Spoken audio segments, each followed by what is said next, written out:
You know how when you're a doctor, right? And somebody comes in and says, I'm gonna pretend like you're a hospice doctor. Okay.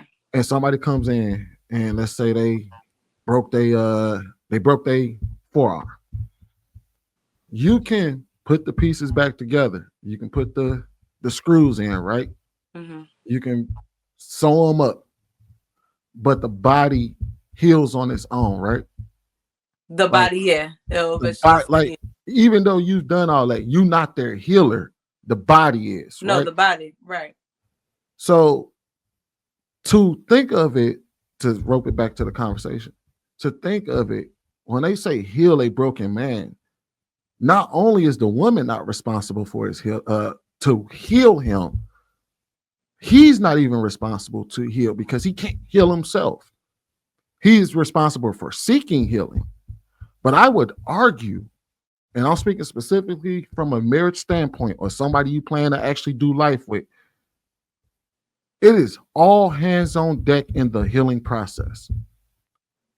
Not only is it the doctor that needs to be, it's the pastor that's hands are on deck, it's the wife hands on deck, it's the family hands on deck. It is all hands on deck to assist in the healing process. And I think oftentimes, sometimes people who are part of that healing process would think that, oh man, I'm healing this person, or I shouldn't be doing this. What no, reality is you are supposed to aid that person in their healing journey. For example, now when my grandmother, when she passed, she was dying from a terminal illness. But even then, even when we knew she was gonna pass, it was still all hands on deck to make her life, to make her last days as peaceful as possible, as painless as possible.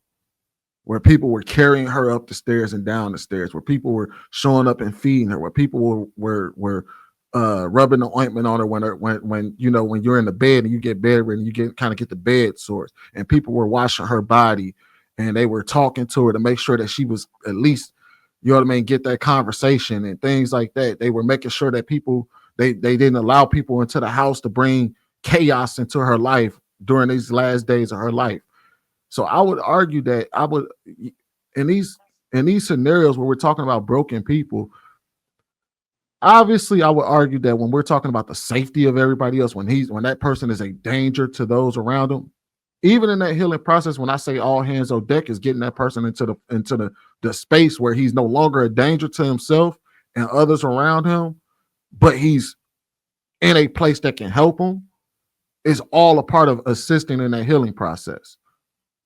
So I would argue it's the responsibility of everybody around you and themselves. It's the person's responsibility to seek healing. But when you're talking about somebody you care for, somebody you plan to do life with, it should be all hands on deck in that healing process. I agree 100% with that. Because when my clients come to me, I always tell them it's a teamwork.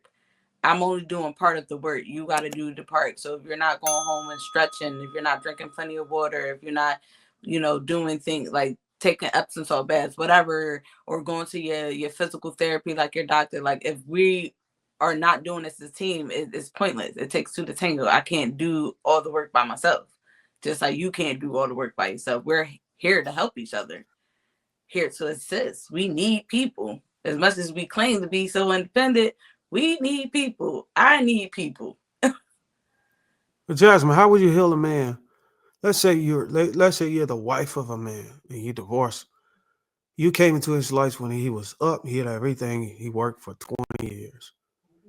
And you took away half his assets. And he told you, hey, man, this is breaking me. It's broken my heart. It's broken my soul. If he told you, hey, look, in order to heal me, my brokenness, I want you to relinquish my assets back to me. How would you respond to that? And I divorced him. Yep.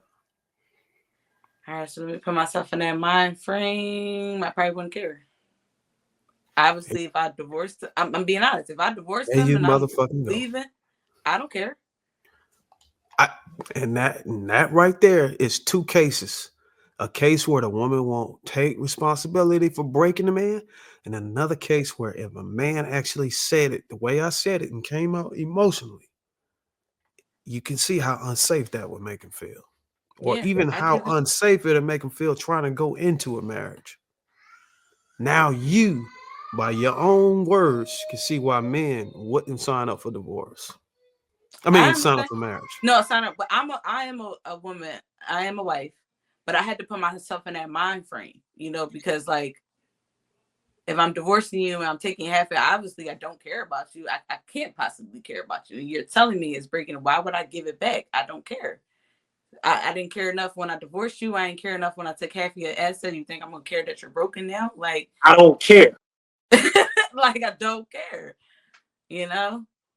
But I do. I didn't get in marriage to be another statistic. So please root for me, y'all. I'm trying to make it to Do you think a death man do a you part think to a the man would take grave. half your you think a You man would got take this half shit. your assets? Huh? You think a man would take half your assets and he'd be like, you know He what? told me he would. He told me to my face. He said, we get a prenup because don't let me take half your shit. And that was his exact words. I don't know if he was joking serious, but I protected myself since then. I took heed. He could have been joking, but I was like, listen, I'm just in case he not. He tried Dog, to. we also Listen. just went through a situation, or we had a conversation a few weeks back. I don't know if you were a part of it, where Jussie Smollett's sister is going through a divorce, right? No, it's not his sister. And Jussie Smollett is not his sister. It is his sister. That is his sister. Oh, that's his sister. Yeah, that's Yeah, the that's Yeah, sister. the small. They all sisters and Oh, you brothers. They talking about all. the white girl? She not white. She like bright. She was the just one that bright. played in the Half Great white, Debater. and they Anyway, like the mom moving white or the past dad it. white. Anyway, that's neither Darwin. here or there. Yeah, that's neither here nor there. Jr.